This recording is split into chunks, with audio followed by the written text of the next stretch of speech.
views and opinions expressed in this video are for those of the individuals involved and do not necessarily reflect the official position or views of Point 5 Creative Studios.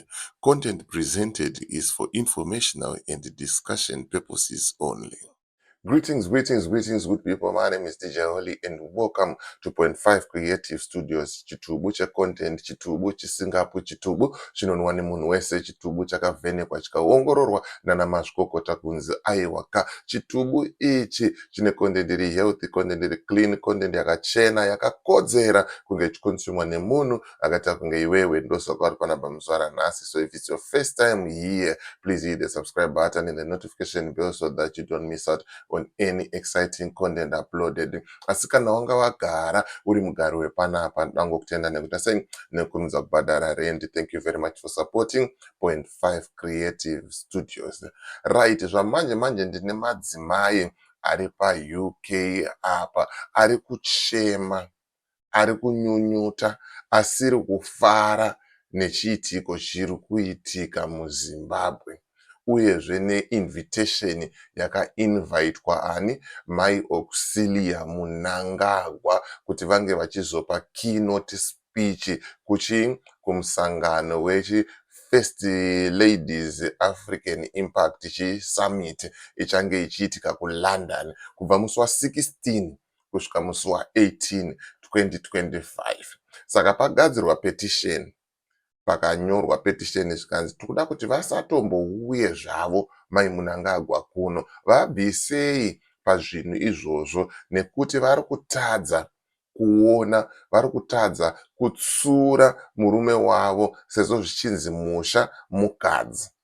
Ndo nyaya yandakakubatirai zvamanje but ndisati ndapinda munyaya yangu zvizere ndiri kutaura izvo kuti ndine mashoko ari kubva kuna Owen ari kutaura kuti company registration in South Africa and open an FNB bank account, it's now easy. Zvanyore, zvakuitika. All you need is just passport without permit. So get in touch with Owen on the number on the screen, whether you are in Zimbabwe, whether you are in South Africa, international, in diaspora, everywhere you are, he will sort you out same time. Don't forget to tell him that you see this message on DJ Holly's platform. He will give you a big discount.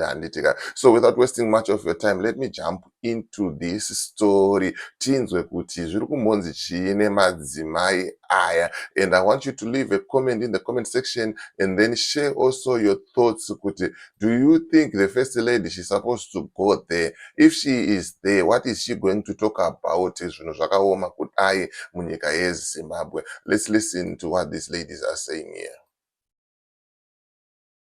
Zimbabwe is suffering because of the Mnangagwa family.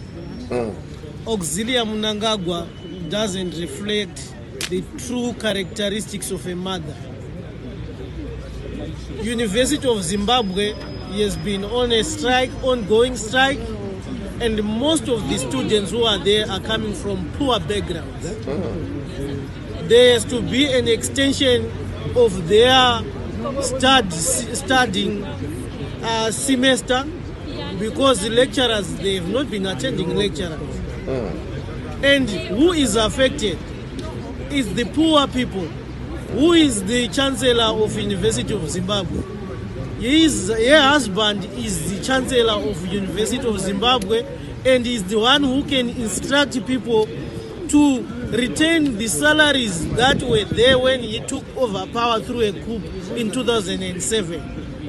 Junior lecturers were paid $2,500, but right now they are paid $250. What can a lecturer do with $250? How is he motivated? Per month? Wow. Per day they are paid $3 per hour, whatever rate they are using. But it's the least in the entire SADC region. How do you expect quality education from a demotivated lecturer? We have got 12 from Mbire, the 12 who were arrested in May on a birthday. What crime did they commit that warranted them to be arrested? What law did they violate are birthday gatherings now requesting police to authorize for people to gather as families, to gather as friends? Why should Auxilia come and portray an image which is completely different? Zimbabwe, there is an ongoing genocide that is being committed by her husband, ZANU-PF, and the looting of millions and millions of Zimbabwean money, which is in form of US dollars, through unscrupulous tenders that are given to Tagwire and Chivayo. There is no accountability because ZANU-PF has destroyed accountability. And Auxilia Mnangagwa is a first lady to a person who has destroyed Zimbabwe and who is on a mission to make millions and millions of Zimbabwe to suffer. As the voice in the diaspora, we are saying Mnangagwa, until he fixes our country, there is no space for democratic countries that promote human rights like UK, to allow Auxilia Mnangagwa to come and address people at the Flay Summit. Right, mazvinzwira mega kuti hanzi hakuna nzvimbo yavo kunzvimbo dzakaita se-UK kuti vauye vanhu vanombunyikidza kodzero dzevanhu. I don't know, what's your take on this one? Munomboti chii nazvo? Muri kuzvionawo sei? Muri kufunga sei? Leave a comment in the comment section kuti with the current situation right now in Zimbabwe, is it going to be fair enough for Dr. Mai Mnangagwa to give a keynote speech ku summit yakadaro? What is she going to talk about? That there is peace in Zimbabwe, everything is well. Makanzwa varungu vachitaura kuti vakauya kunoku muna June tichavabvunza nekumbunyikidzwa kuri kuitwa majournalist, including one named Blessed Mhlanga. Ndo pavaona kuti chinogona kutizvimbira chinhu ichi, rega timubudise dhara faster. Dharamba aita sei vabudzitswa. But right now people are still suffering because of these people. Toita sei, zvakamira sei? Do you think this is a right move iri kuitwa nevanhu ava kuti varambidze amai kuti vauye kuzotaura? Kana ivo vakambogarawo amai Mnangagwa nababa vari tu mumba mavo, vazorora vasara vatu, vanombotaura nyaya dzei? Vanotomboonesanawo here kuti hamu wangu ka vanhu vari kuchema? Kana kuti they are surrounded nemabootlickers anenge achivanyepera kuti aiwa amai zvinhu zviri kufamba, yeti zvinhu zvakamira last number, hapana kufamba kuri kuita zvinhu. Because one thing that I will tell you, kana uchida kuona kuti uri kugona production, kana uchida kuona kuti zvinhu zvauri kuita zviri right, especially inini zvangu, I normally go or send my links kuvanhu vandisingatombozive, vandisina like a connection navo in a sense, but varimo muindustry, and then they will give their advice. Ini chokwadi chinorwadza kuti mufana wangu nyaya dzauri kuita dzakadhakwa, mufana wangu quality yako yakadhakwa, gadzirisa apa napo, gadzirisa intro yako yakadai. That's how I learn.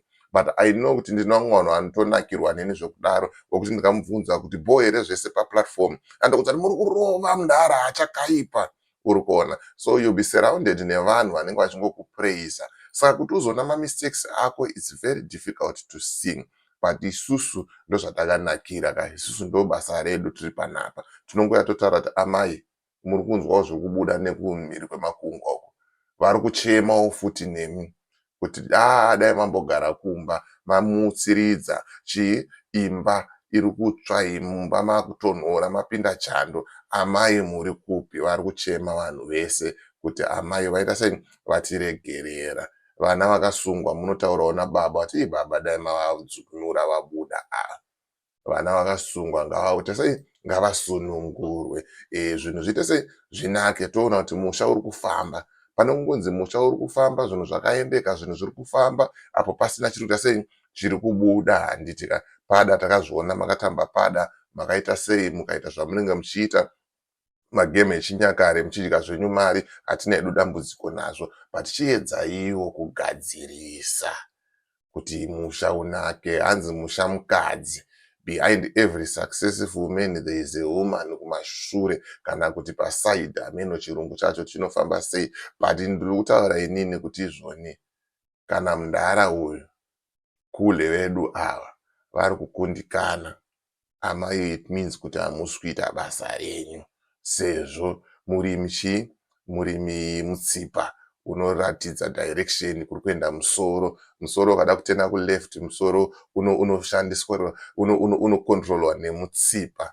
Saka handizozivawo zvangu ipapo kuti zviri kufamba sei, but nyaya iyi ihombe. Siya comment mucomment section, wotaurawo mafungiro ako, wotaurawo maonero ako kuti voenda here amai. Kana vachienda vanoenda vachinoitei, vakanomira sani. Of course, vakarobera sa-first lady wemuZimbabwe, sezvo uri musangano wema-first ladies emuAfrica. But tiri kutaura izvoni kuti aiwaka, inini hangu personally ndiri kuti vaende, ende ndiri kuzati vakaenda ikoko vachanotrostwa zvisingaite, vachanobvunzwa mibvunzo yakaomarara. Muchazozviona zvenyu mazuva ari kuteera iyayaya. Vachanobvunzwa mibvunzo yakaomarara ende vachanyara